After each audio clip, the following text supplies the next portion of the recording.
On va vous présenter maintenant les meilleurs moments de nos invités. Ils se sont succédés, j'allais dire, sur ce plateau, mais ce n'est pas tout à fait ce plateau, mais enfin, ils étaient dans l'émission. Voici le meilleur. Michel, vous nous faites des confidences aussi sur celle qui partage votre vie depuis quelques décennies, c'est Dany Saval. Oui.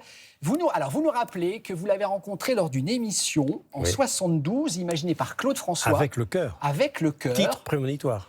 Alors, on comprend et on sait que Claude François avait des vues sur Dany Saval. Oui, mais bien longtemps avant. Bien, voilà. Donc, est-ce qu'il l'a fait venir peut-être pour la séduire? Probablement. Sauf que là, quand vous avez... Il pensait avoir une ouverture, comme dirait Michel Blanc il y a très longtemps. Donc, il a eu fermeture avec Dany. Mais vous, coup de foudre, regardez le moment où vous avez flashé sur Dany, qui deviendrait quelques mois plus tard votre épouse. C'est formidable d'être beau. Hein. Ah oui. C'est formidable d'être riche aussi. Oui, hein. oui. C'est formidable d'avoir du talent, ça alors. Ça, oui, c'est il faut. Oh, et d'avoir du goût aussi, tu parles. Oh, bah pourquoi vous n'essayez pas? Eh oui. Et puis voilà. Et puis j'ai rencontré Dany. C'était un coup de foudre immédiat. Et nous sommes ensemble depuis 52 ans. Et vous écrivez, il est très sincère ce livre, Michel. Vous dites, bien sûr, il m'est arrivé de déraper. Je ne suis pas un saint. Chaque fois, c'est aussi ça la force d'un couple. C'est ma femme qui m'a sorti de là. Et oui, vous savez, quand on est marié depuis 52 ans, de temps en temps, le ciel se couvre. C'est joli comme métaphore. Oui. Mais Dany a été mariée avant moi, elle a été mariée avec Maurice Jarre, le papa de Stéphanie Jarre, le papa de Jean-Michel Jarre, etc.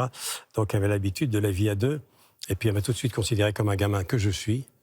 Et elle m'a dit, bon, écoute, moi, elle avait arrêté son métier. J'étais très triste. Comédienne. J'aurais voulu la voir parce qu'elle a tourné beaucoup. Oui. Elle était sur scène à l'âge de 6 ans, Dany.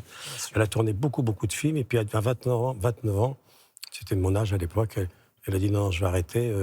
Moi, c'est pas fait pour moi. Elle voulait être danseuse.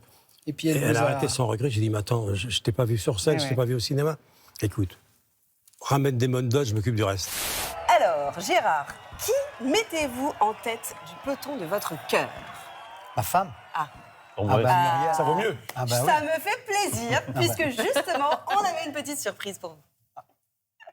Bonjour mon homme d'amour. J'espère que tu vas bien. Dis-moi, est-ce que tu as bien appris ton texte pour le leg? Et surtout, je voudrais te demander, qu'est-ce que tu penses de nos accents? Moi, je suis au point sur les accents. Et toi? J'adore.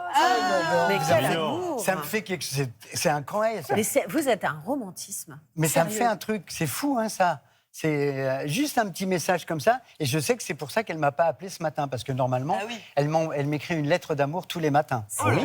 Au petit déjeuner.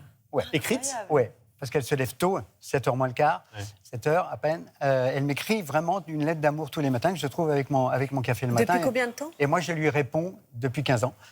Tous les matins. Ah oui, et moi, je lui c'est réponds pas l'après-midi avec un SMS d'abord. Et surtout, on se t'appelle. Et elle ne m'a pas appelé ce matin. À mon avis, c'est pour ça.